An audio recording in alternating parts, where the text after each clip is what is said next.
Thank you, Daniel. Okay, let us pray. Abba Father, we just we bring your word today um to you, but you are the word, Father. So what we are doing here is searching deeply into your character and finding things that only your spirit can truly reveal to us. And I pray, Father, that you will guide me in this teaching, and that you will circumcise everybody's ears, and you will circumcise my mouth to speak what is on your heart regarding this topic and whatever you want to speak, Father God. And we thank you for this lovely day that we can come and receive your word, and also a day that we can come and rest and find time to be revived and rejuvenated in soul, body, and spirit, and to come and receive some manna from you, some bread from heaven. And Father, we pray that this may bring forth a harvest in our lives, and that we can bear fruit to you, Father, in obedience. Thank you, God. Thank you for your word. And we come and worship and praise you, that you are beautiful, that you are worthy, you are holy, you are a set apart King and Almighty God. Hallelujah. In the name of Yeshua, Jesus Christ, the Messiah. Amen. Amen. Hallelujah. So, I was invited by Michelle. Never met Michelle, but she was led, as her testimony goes, that she had to ask me about sharing on the shofar, and specifically on the sound of the shofar. And she didn't know it, but God had put me in a position that I had to prepare a sermon on it even before this Shabbat. Last week I had to prepare for last week for a sermon. So we are truly excited when we see that that God and Abba Father himself is busy, and I'm very excited to share this word with you. And the places that he's led me to, and the revelations and the things that he's shown me is something that I can't wait to share with you. So I do pray for the grace and for him just to guide and lead me through it all, because it's quite deep and it can get a bit complicated at times, but we believe that the Holy Spirit is the one with the spirit of counsel and wisdom that will reveal to us whatever he wants to share with us today. It's a very heavy topic in the sense that it's a message of a great glory, and a person who walked with him with great responsibility. And the person that I'm referring to is Moses. So if you have a Bible, wherever you are, if we can just open on Exodus chapter 19. The first mention of the word shofar is in Exodus chapter 19 and verse 16. So I'll just read the verse quickly, and we can talk around. I'll discuss where this comes from, and what the meaning of it is, and we'll have a chat about it. It says in verse 16, "And it came to pass on the third day in the morning that there were thunderings and lightnings and a thick cloud on the mountain, and the sound of the trumpet." Now, this is the New King James Version, but this word trumpet here is in Hebrew the word shofar. The sound of the shofar was very loud, so that all the people who were in the camp trembled. This is the first mention of the word shofar. In verse 13, the invitation by God to call Israel, the people that he was making covenant with, to call them closer. This verse says, "Not a hand shall touch him, but he shall surely be stoned or shot with an arrow, whether man or beast, he shall not live. When the trumpet sounds long, they shall come near the mountain. This word for trumpet here is the word Yovel. So there's a difference in these words. But what's important to see and what we'll look at is the spelling of this word shofar, and we'll look at the context of where this is and what it is about, and the whole picture and the context of this chapter.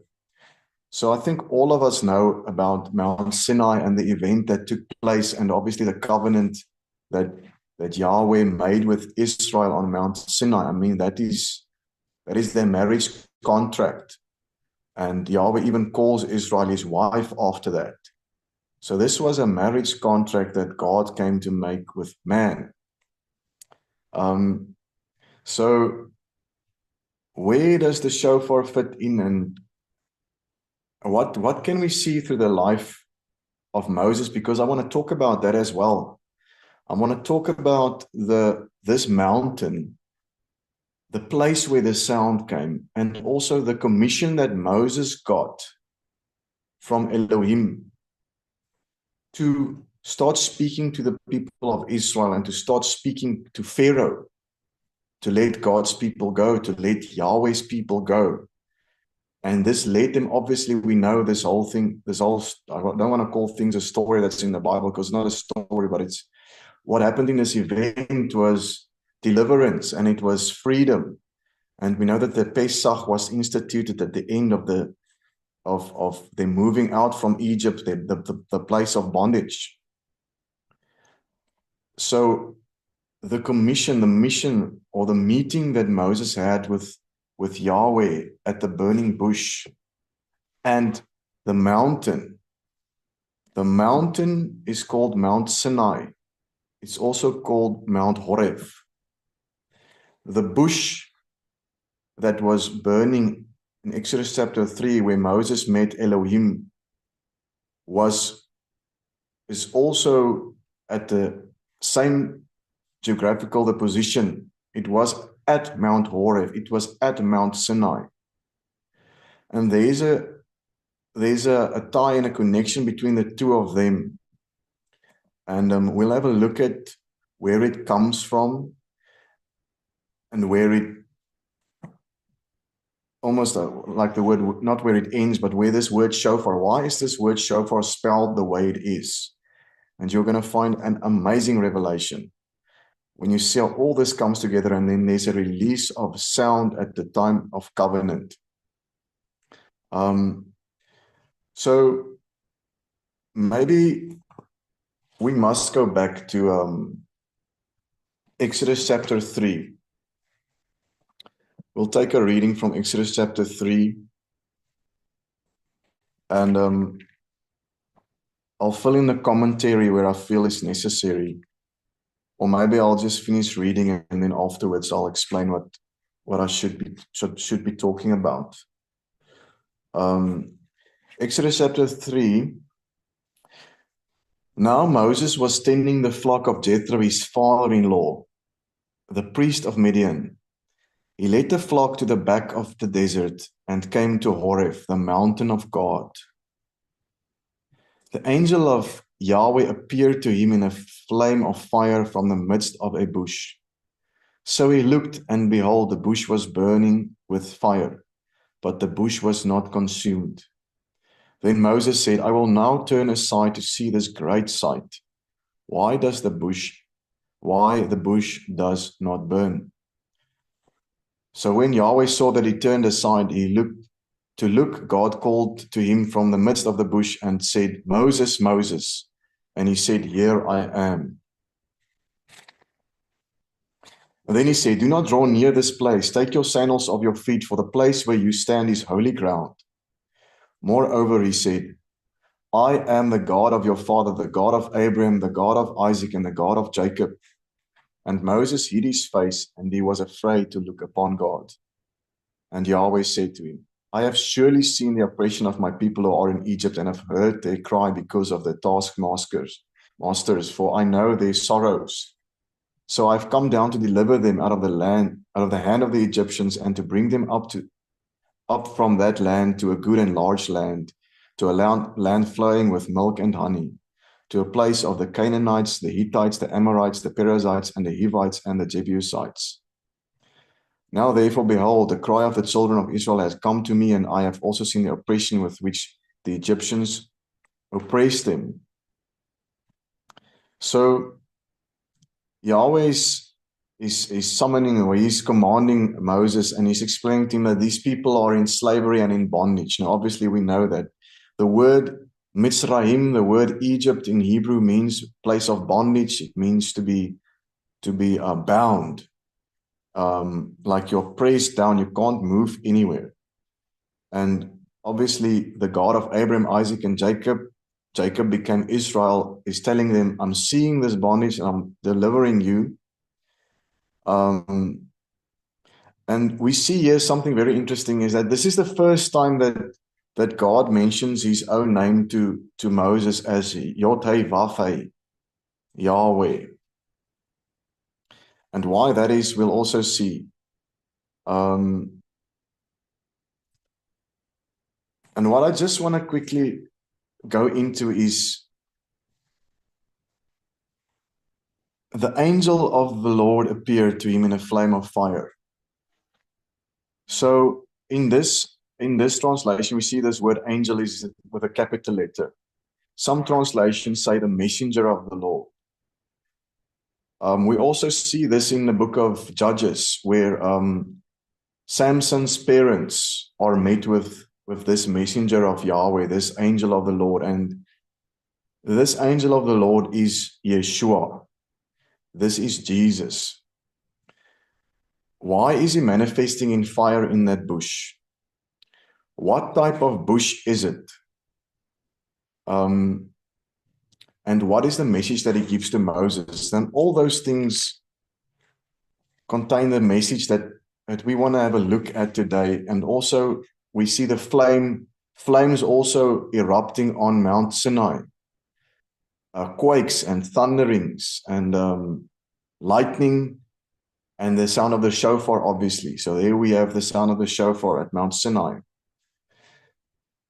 What is interesting here is that Yahweh says to Moshe in verse chapter 4,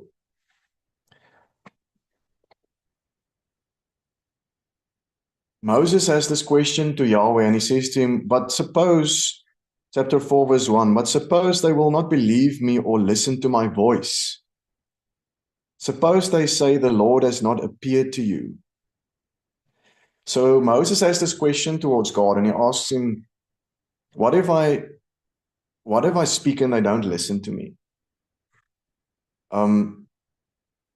And look what God tells him here. And in here is amazing revelation that I'll have to show you. Then God says to him, what is that in your hand? And he said, a rod. And he said, and Yahweh said to him, cast it on the ground. So he cast it on the ground, and it became a serpent. And Moses fled from it.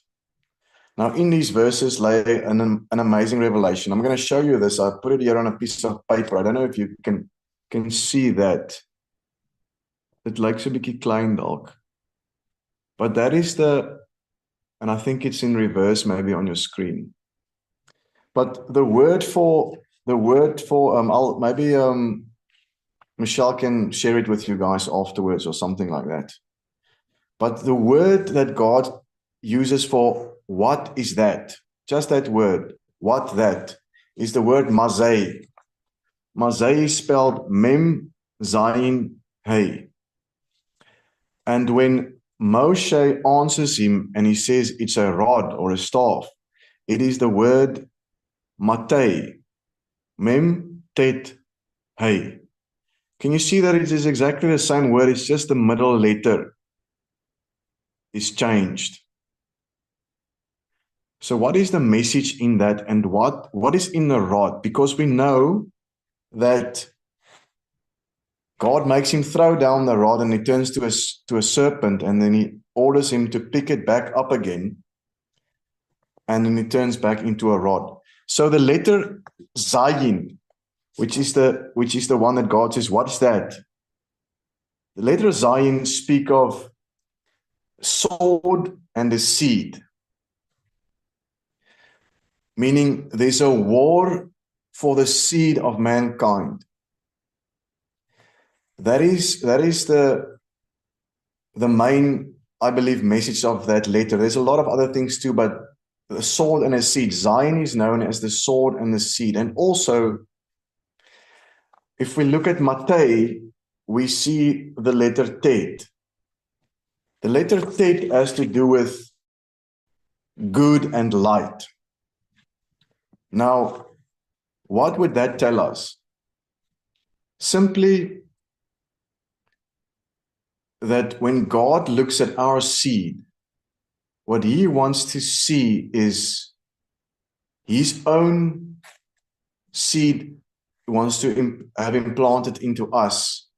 And the scripture in so many places says that the word of God is, well, there's a verse in the book of Psalms, the word of God is the entrance of your word gives light.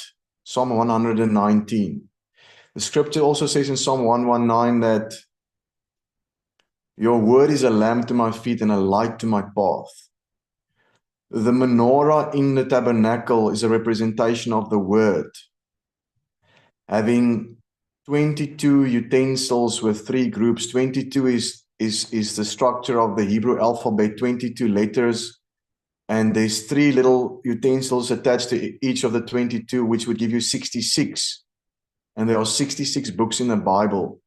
So the point I'm making here is that the word and the light is in a sense equal in the Bible. So this letter Tov, or this letter Tet, spells the word Tov that is used in Genesis 1 verse, I think it's 1 verse 4, where God said, let there be light, and the light was Tov. So this letter Tet as a the message of good, of light. So what God is showing Moses here is, he says, what's that? And you see in the middle, there's a war for the seed. And then he says a staff. And in the staff, you see this letter Tet that shows you this picture of light. When Moses throws down the staff, he turns into a serpent. And then God commands him, saying to him, pick it up. He takes it, picks it up, and it becomes a staff again. What is to be seen here? If you will, let me just give my own commentary on this, or this explanation that I think one needs to have, is that when you listen to the instruction of Yahweh, the serpent seed is, in a sense, it's unable to operate.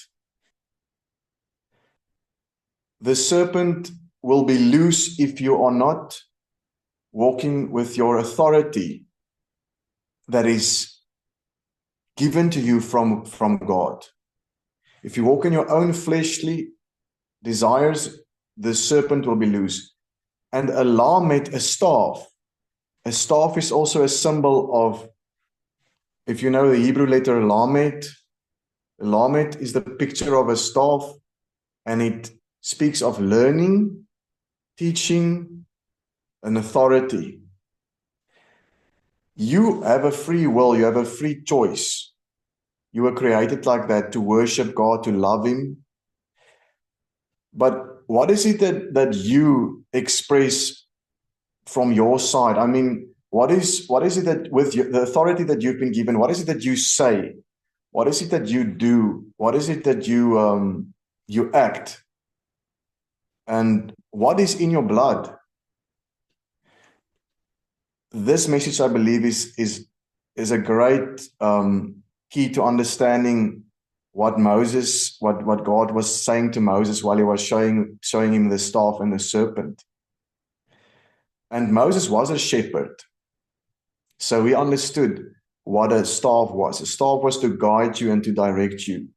So Moses' direction, Moses' authority, this that was given to him, God shows him there's a serpent in there, but if you pick it up, if you listen to my voice, you will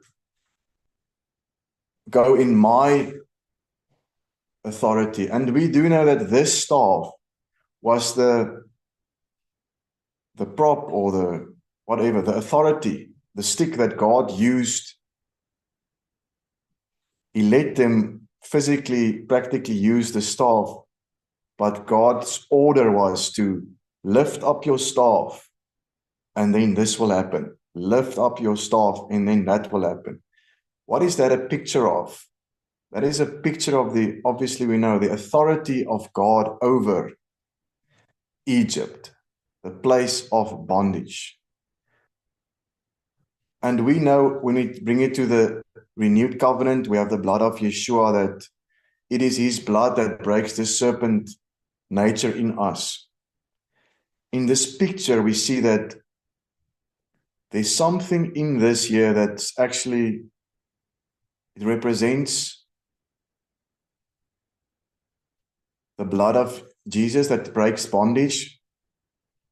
But in this picture, mainly, I believe the word is the thing that we need to focus on.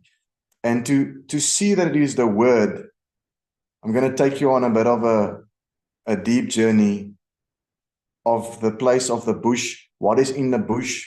Why is Yeshua standing in the bush in fire? And why is it that type of bush which it is? And you will find an amazing revelation when you look at that. So the name, let me start at the name of Horeb, and then we'll look at the name of Mount Sinai, and we'll look at the name of this bush. The scripture says that Moses came to Mount Horeb. Now, the word Horeb, I'll just show it to you quickly here. It's spelled with a chet. Now, this is Paleo Hebrew. This is not the Hebrew most people are used to. Chet, resh, beit, Horeb. Now, Horeb comes from the root word, what is that? Charev. Okay, Charev. And Charev means to dry up, to lay waste, and also to fight. So this mountain, or this place that Moses is called to, this mountain is called Mount Horeb here at the meeting with Moses. It's called Mount Sinai. This mountain, it has the nature of being dried up. It's very desolate. It's a very lonely, dry place. There's not a lot happening there, and somewhere there was a bush there. And if you look at the word Sinai and the word for that bush, the word for that bush in the scripture is the word Sinai. So here is the word Sinai. Samek Nun Hey. Samek Nun Hey. The word Sinai. And Sinai literally means thorn bush. Thorn bush. So you have this place that's desolate. It's very dry. It also means fighting. There's a couple of words here. Let me just show you that also can show you how Horeb can ties in with the word fight, to fight. There's 3 different words for fighting, all different types of fightings, and it all has a bet and a resh.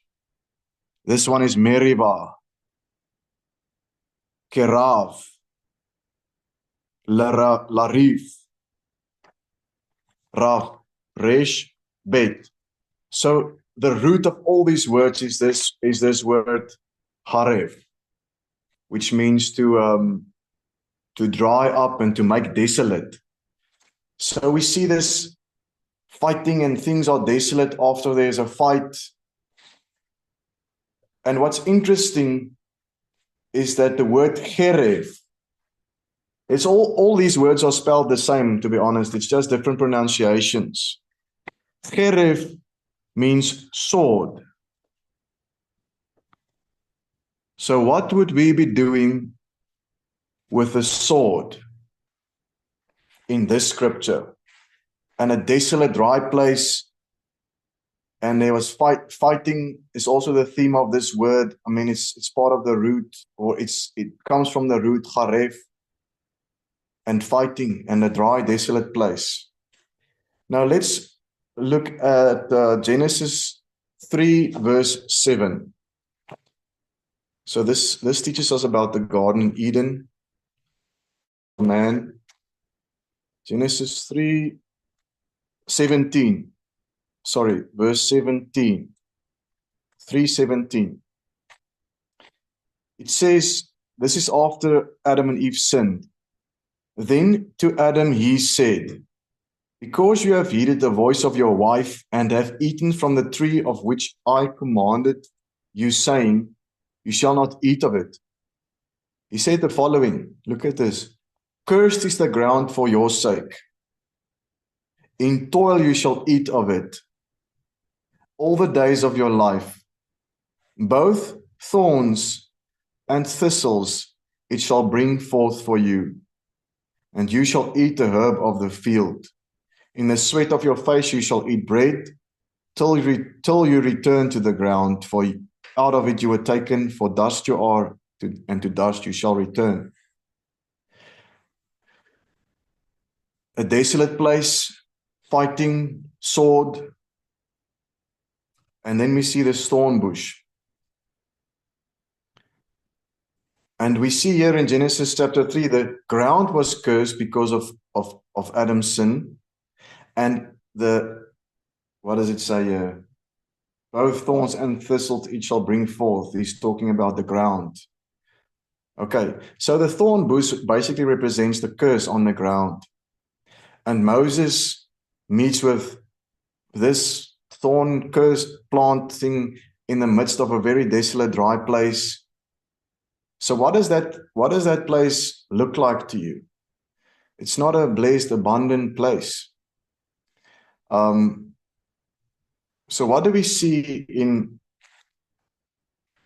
Genesis chapter 3, verse 24? Something very interesting here. He drove out the man, this is out of the garden now, and he placed cherubim at the east of the Garden of Eden and a flaming sword, which turned every way to guard the way to the tree of life. Remember the word haraf? Haraf is the root word for the word Horeb, the place of dryness. This is the mountain's name, Horeb, the dryness, to dry up, to lay waste, to fight. And the word for sword used here, the burning sword that was placed at the gate of Eden where they could not enter, this flaming sword is also cheref. Interesting that all these words have the same root. And when we look at this bush representing the curse of the ground in Eden, there's a flame. Yeshua, our mediator, is standing in a flame, in the curse of Eden there, in that bush. What do you think the sword represents in the Garden of Eden? Well, if we look in the word, the sword represents the word of God. It represents the word. Yeshua will bring judgment. He will smite them with the sword of his mouth. We read in the book of Revelations. So somebody was guarding, or something was guarding the gate to Eden. And obviously the Yeshua is the word. So when we see the flaming sword, we see the flaming word. we see a picture of protection so that man cannot go back in there and eat from the tree of life, lest they live forever. Why did God show this to Moshe? Why was it this manifestation? Now, if you know the scriptures, you're going to have a very good idea. Let me quickly show you the words for Mount Sinai. I already told you that the word Sinai is the word for this thorn bush. And the word for Sinai comes from that word, Sinai, Samek Nun Hey. Sinai is spelled, don't know if Sinai is spelled Samek Hey Nun Hey. So do you see those two words are pretty much, they've got a Samek and they've got a Nun. Sinai and Sinai.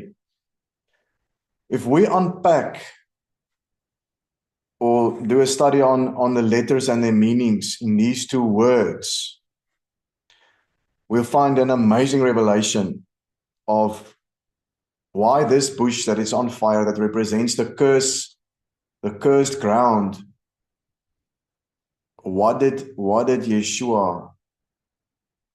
he showing us in the scriptures regarding this manifestation? And to study that, we will have to unpack the letter Samek a little bit. We'll have to study the letter Samek. Now, the letter Samek, I think maybe I must just go there straight away. Exodus chapter 29, verse 10. There's an example of the usage of this letter Samek in the context that I wanna bring it forth and show this to us. So every single letter in Hebrew obviously has a name of its own, and this name could have 3 or 4 letters. Like, say for instance, the first letter, the letter Aleph. Aleph is the letter Aleph. It looks like an ox. But the letter Aleph, as a name for the letter Aleph, is spelled Aleph Lamed Pei, Aleph. And that is the name of the letter with three letters. Samek, this letter that starts the word Sinai for this burning bush, the thorny bush that is representing the curse on the ground. And this also starts the word Sinai. This letter Samek has a different meaning. Those same 3 letters as the name of the letter Samek spell a specific word. And there's an example of this specific word in Exodus 29, verse 10. Now look at this. Exodus 29, verse 10. You shall also have the bull brought before the tabernacle of meeting. Bring a bull to the tabernacle of meeting, and Aaron, the high priest, and his sons shall put their hands on the head of the bull. Now that word for put the hands on the head or lay the hands on the head of this bull is the word samach, and it's spelled exactly the same as the letter Samek. So when you see the letter Samek, people will tell you, and it is true, that it is the letter that speaks of protection. It's the letter that speaks of shield and protecting. But this Samek here, laying the hands on the head of the bull, show us a picture of a specific type of protection, and that is the protection that a sacrifice gives us. Leviticus 1 verse 4. Leviticus 1 verse 4.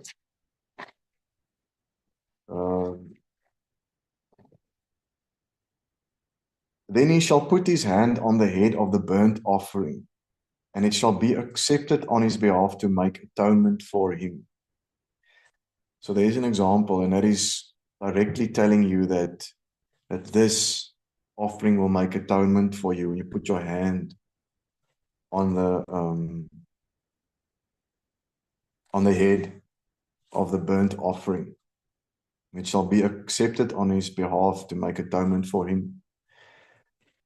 Now, this is Tsanei.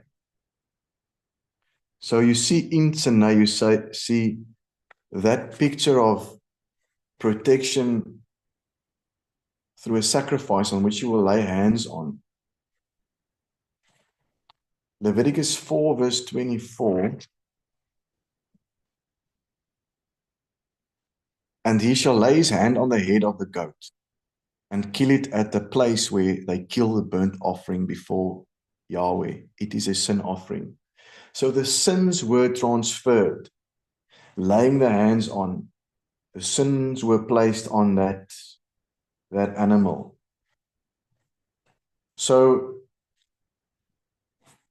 the burning bush, that is a thorn bush, that represents the curse on the ground that came after the fall in Eden.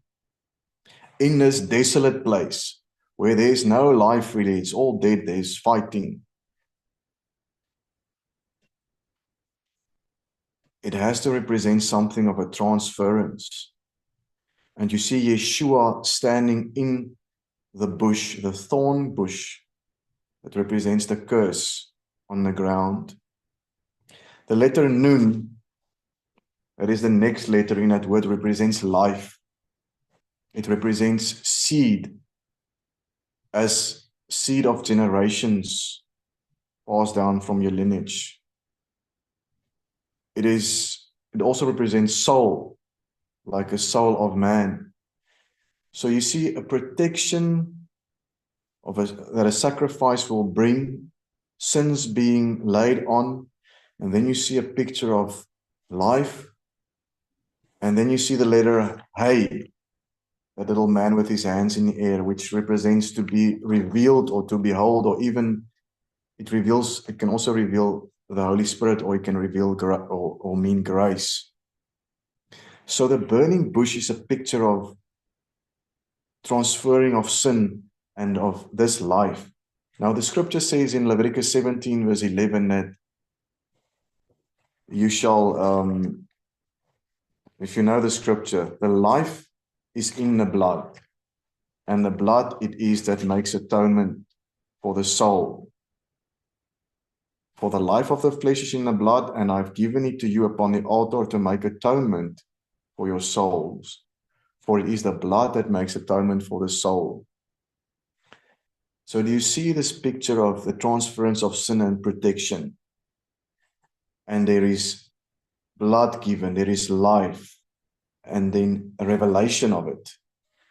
So when Yeshua is standing in that bush, the word that governs that bush is this picture of basically the transference of sin onto a sacrifice, and then there's life that will be given. So what mankind obviously, let me use the word, messed up, or we gave it away. We actually gave the key to this place of Eden. We gave it away. We lost it. The burning bush, that picture is a picture of consummation. But consummation, Yeshua, and it can also be a picture of, maybe you can even draw an analogy that this is also a picture of a sword that is protecting it. But he's bringing forth this message to Moses. He's showing a picture. Listen, here is the thorny bush, and he will make a covenant with them after delivering them from Egypt on that mountain. That mountain itself means thorn. And what happened when God came down on Mount Sinai? So let's go to Exodus chapter 19.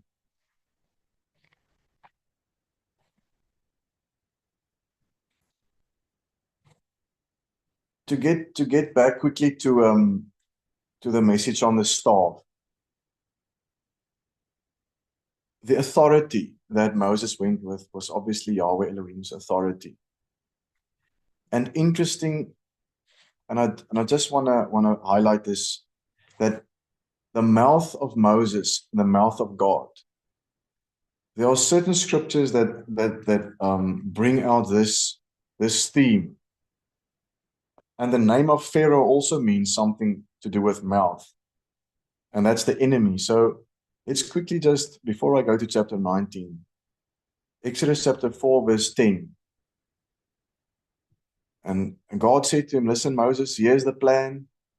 I'll show you the 3 signs, the staff, and the one with the hand in your bosom that became leprous, and God healed the hand again. And also he had to draw water from the river and throw the water on the soil, and and then the water became blood on the soil. There were 3 signs that he had given Moses and said to him, if the people don't believe you, show them these 3 signs.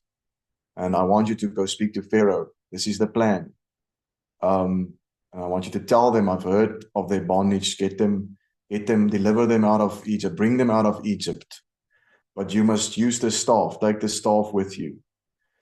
And Moses says here, verse 10, O my Lord, or O Yahweh probably was saying, I am not eloquent, neither before nor since you have spoken to your servant, nor since you have spoken to your servant. I am slow of speech and slow of tongue. This word for speech in the Hebrew is the word pay. Pay is also a Hebrew letter that means mouth. So Moses said to Yahweh, I have a problem with my mouth. Verse 13 to 17. And then Yahweh says to him, well, I've made, who has made the man's mouth? Sorry, that's verse 11.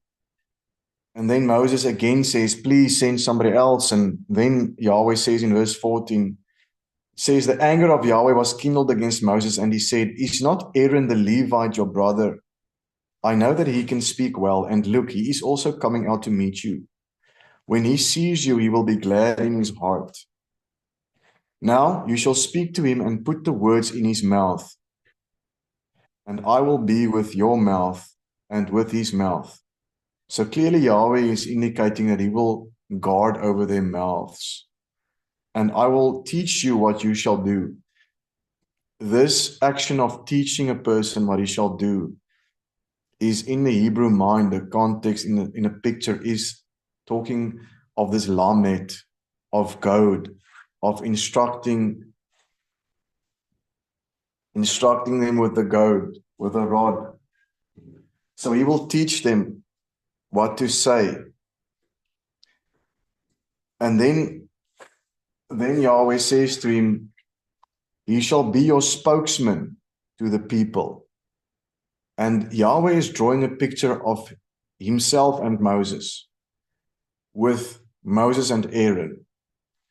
And he's saying, so he shall be your spokesman to the people, and he himself shall be as a mouth for you, and you shall be to him as God. And I don't think this scripture isn't written by accident like this. It's a picture showing us that Yahweh wants to control their mouth. He's going to prod and guide them what they should be speaking.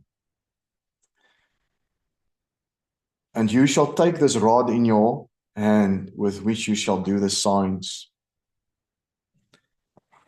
Interesting to note the age of Moses. When Moses encounters Yahweh at this burning bush, he is 80 years old. Now, every Hebrew letter has a mathematical value. We call this gematria. The gematria of the letter Pei, which is mouth, is 80. So you even see it in the math. When God meets with Moshe, Moshe is at this age, this number which represents a mouth. And he receives this rod, and he receives the instruction from Yahweh. And the enemy's name was this: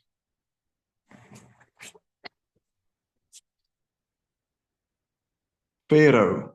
Pei, Resh, Ayin, Hey.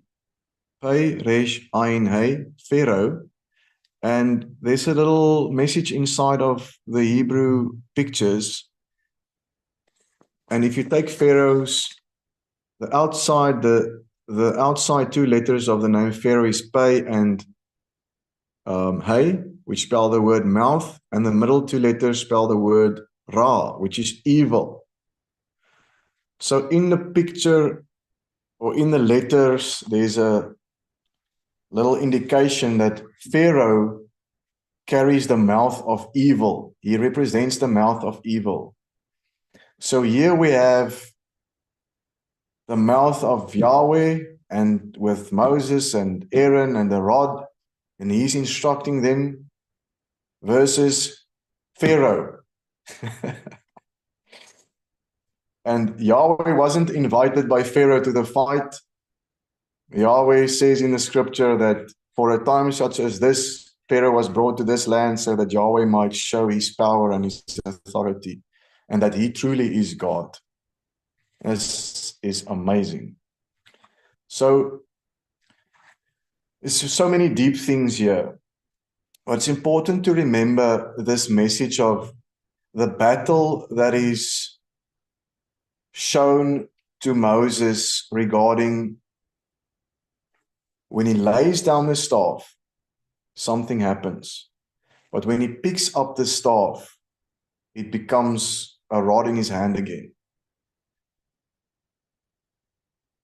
And obviously, like I said earlier, what I believe is that it represents when you lay down the authority that God has given, when you lay down the word of God, when you don't want to follow the instruction in the word of God, the prodding, when you don't want to follow the prodding of Yahweh Elohim, and you throw it down and you do your own thing,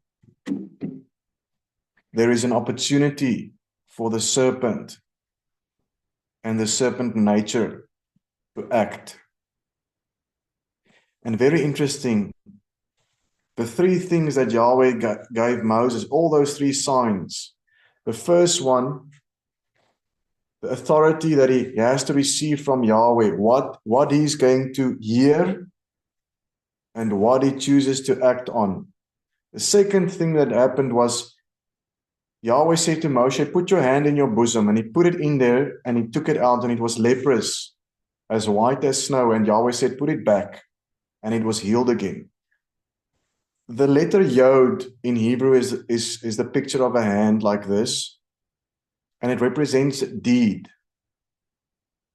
So even in your deed, God shows you that he can give life or death, whatever you decide to do. He has authority, he governs over it, he has power over even your deed.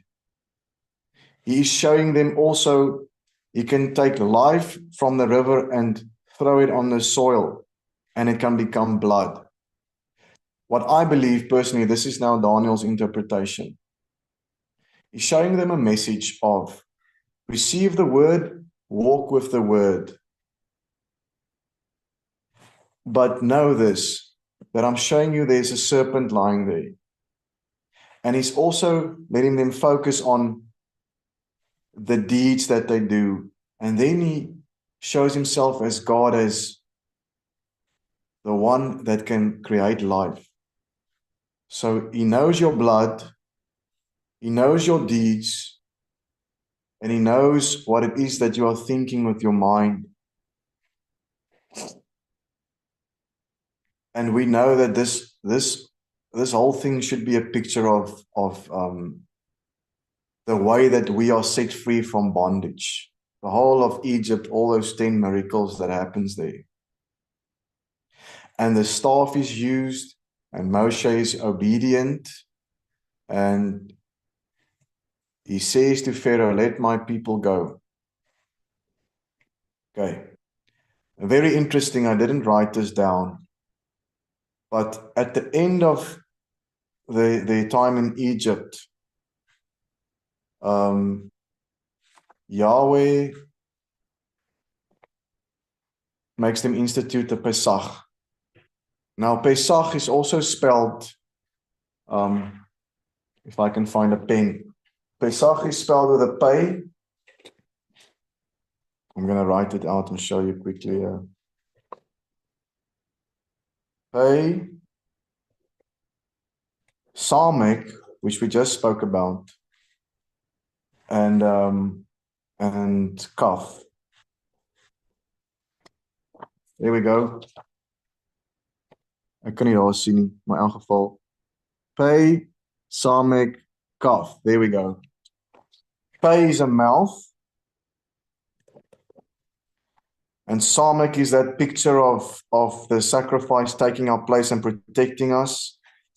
And Kaf is the word, is the letter that you use to spell the word Kippur, like Yom Kippur, Day of Atonement. That's just breaking this word up. But you can break this word into two parts. Pesach, Pei, and Sag.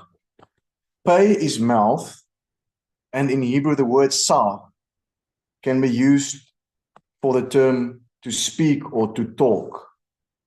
So Pesach also means mouth speaks. So at the end of this, as they leave Egypt, the blood is given.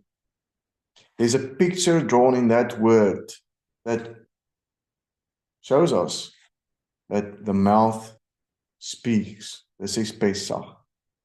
And we read in the scripture that the blood of Jesus speaks a better word than the blood of Abel. And then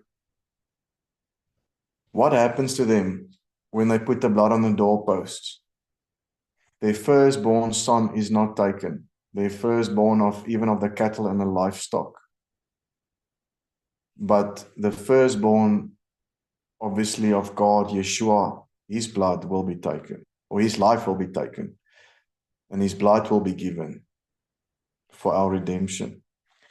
So when we get to Mount Sinai, which was actually the whole focal point of this thing, but no, this God wants to show us that the whole theme of Egypt and getting out of there has to do with a picture of what is in the seed of the serpent, or our seed, or that there is a serpent seed thing, and that it has to battle. We have to govern over it. And I actually forgot to read this, and maybe it's time that we read it. Maybe it's now the right time. Genesis chapter, I think it's 4. Genesis chapter 4, verse 7.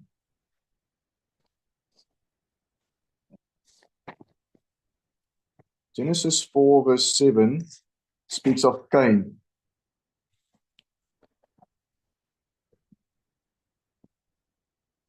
Let's read from verse 4. Abel also brought of the firstborn of his flock and of their fat. Now this is offerings that was made to Elohim.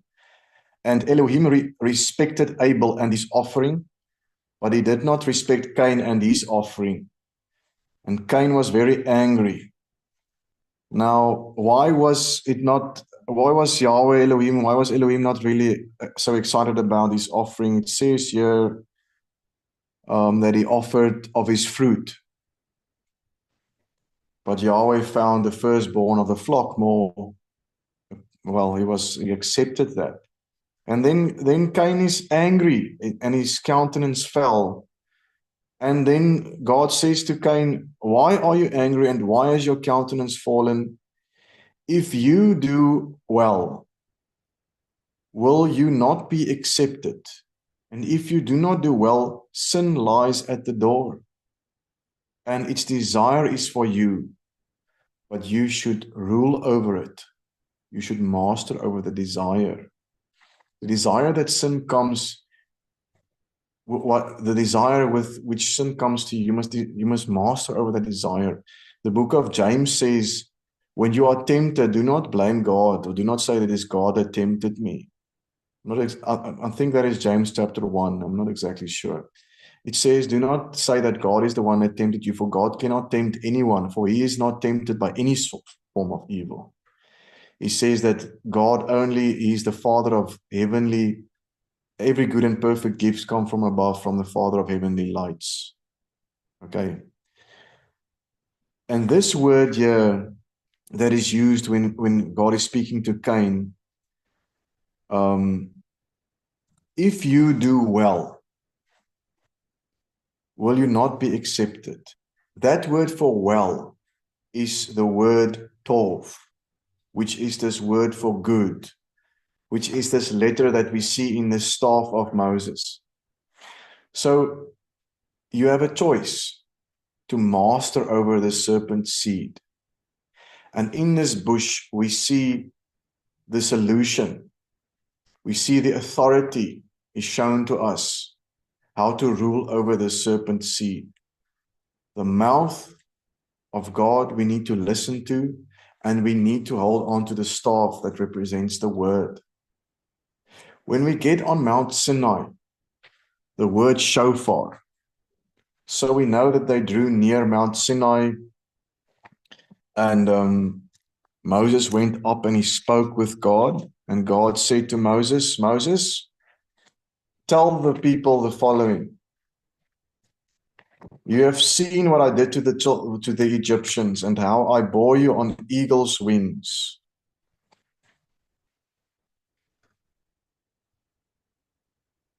If you will obey my voice and keep my covenant, you shall be to me a special treasure among all the peoples, for all the earth is mine. You shall be to me a royal priesthood and a holy nation. And he says, go tell them this. And the people said, yes, we will obey the covenant and we will obey his voice. We have to obey his pay, the voice. And then Moses goes up and he says, Yahweh, they said, we agree. And Yahweh then says to Moshe, let them consecrate themselves, and in 3 days I will meet with them on Mount Sinai. And the scripture says that in the mornings there were thunders, there was lightning, and it doesn't mention the earthquake and the fire. Because this, I believe, this is a picture of a bridegroom calling his bride closer to make this marriage contract with her. He says to them, go and consecrate yourself for 3 days, and you shall not come near your wives. You shall not be intimate with their partners. The thunders and the blast of the shofar was loud when they were invited on the 3rd day in the morning. They weren't close to the mountain, they were in the camp. The thunder and the lightning, there was thunder and lightning, and there was the sound of the shofar. It says that the trumpet, I think that is verse 16. The trumpet was so loud that all the people were in the camp trembled. They came near. And then you see thunder, you see the lightning, but you also see the fire, you see the earthquake, and you see more manifestations of destruction. In verse 19, it says, when the blast of the trumpet sounded long and became louder and louder, listen to this, Moses spoke and God answered him by voice. Okay. So why does the scripture just all of a sudden mentions here, the shofar goes so loud, Moses spoke and God answered him by voice? Well, can we say that the voice of God that manifests here or speaks to Moses and the blast of the trumpet has anything to do, can we connect it to Revelations 1 verse 10? Revelations chapter 1 verse 10 tells us that the following. This is the Apostle John in the book of Revelation, receiving the revelation. I was in the Spirit on the Lord's day, and I heard behind me a loud voice as of a trumpet, saying, I am the Alpha and the Omega, the first and the last. And what you see, write in a book and send it to the 7 churches, which is in Asia. So we see that the voice of God can be compared, or the sound of the shofar can be compared with the voice of God. I just quickly want us to look at something very beautiful and very deep here in this verse. Verse 19, we see the blast of the trumpet became louder and louder. Moses spoke and God answered him by voice. What do you think is going to happen in the rapture? Now, I personally do believe in a rapture. Some people don't believe in it, but just look at this picture. The shofar sounds louder, louder, louder, and louder. Moses speaks. What is that a picture of? It's a picture of words. God answers him by voice. When the trumpet sounds, the word that is installed in you through your time in the scriptures, through your intimacy with God, Yeshua is in you. It awakens, and the voice of God comes. Look at the next verse. The Lord came down upon Mount Sinai on the top of the mountain, and the Lord called to Moses to the top of the mountain, and Moses went up. There's a whole analogy and a message of a loud blast of a trumpet. The words in you will go to Elohim. He will call you. He will come down, and you will go up. Point we can make here also is, or that is already made, is that the voice of Elohim is as the sound of the shofar here.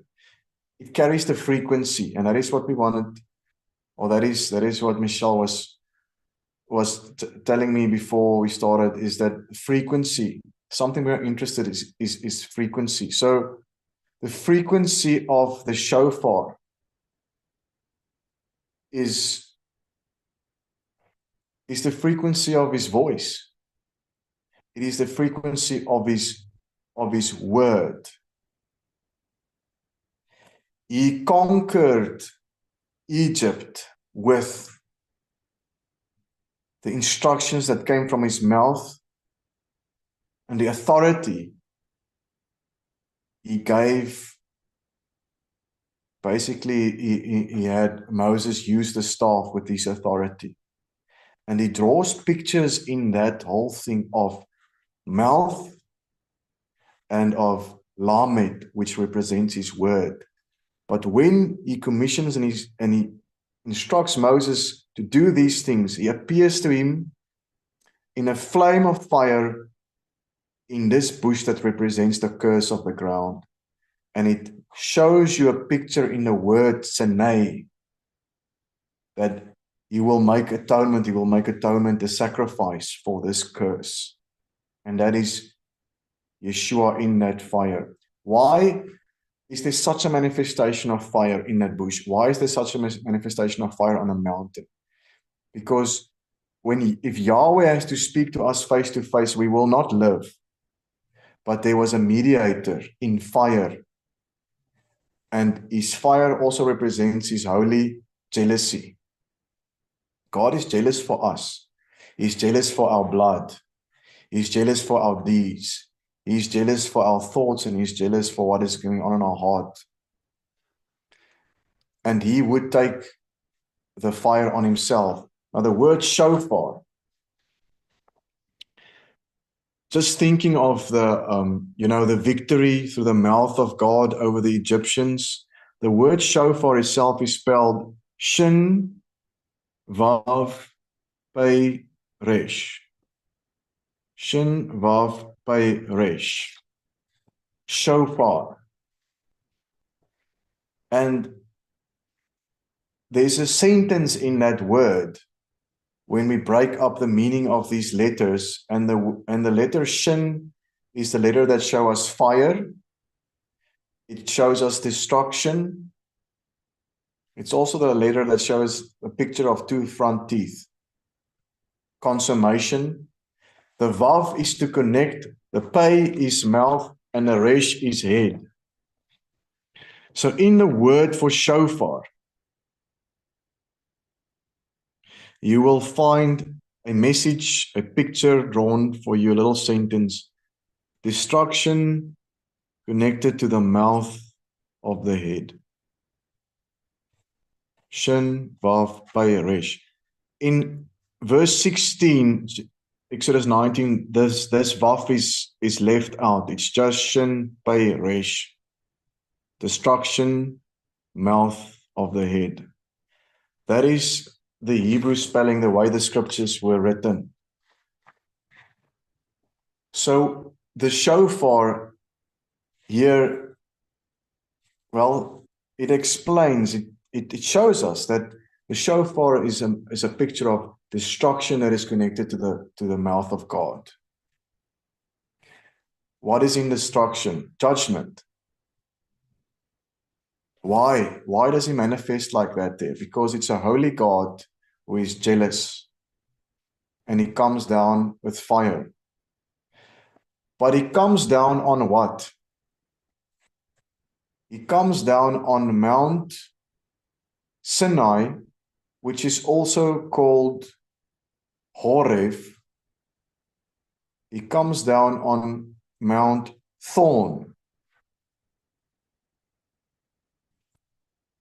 So to my mind, just very basic, in basic thinking, I'm thinking that he came to destroy the curse on the ground that Adam, what happened in the Garden of Eden on the thorn.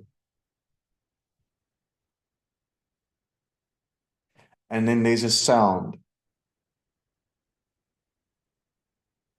But I can go a little bit deeper than this, and I don't know if everybody's gonna agree with me. But this is just Daniel, what I think. I think this Vav here, this letter Vav, represents a nail. And I also think that when you see Yeshua standing in that bush, there's a picture of him being consumed in that bush. There's a picture of God coming down on a thorn. And the letter Vav also represents a hook or a nail or a tent peg. The hooks that is used in the tabernacle, I don't have the scripture here, in the tabernacle, it's in Exodus 28 somewhere. The name for the hooks in the tabernacle in Exodus 28 is the word vavim or vav, spelled with two vavs. So anything sharp, anything pointy, or something that hooks can be portrayed using this letter vav. Destruction, vav, the mouth of the head. You can even I think see a picture of God coming down on a thorn, God coming down on a nail. I don't want to say things that are not scriptural, but destruction through a nail, the mouth of the head. Now, this frequency of the mouth of the head, I truly believe this whole thing is a picture of the crucifixion of Yeshua.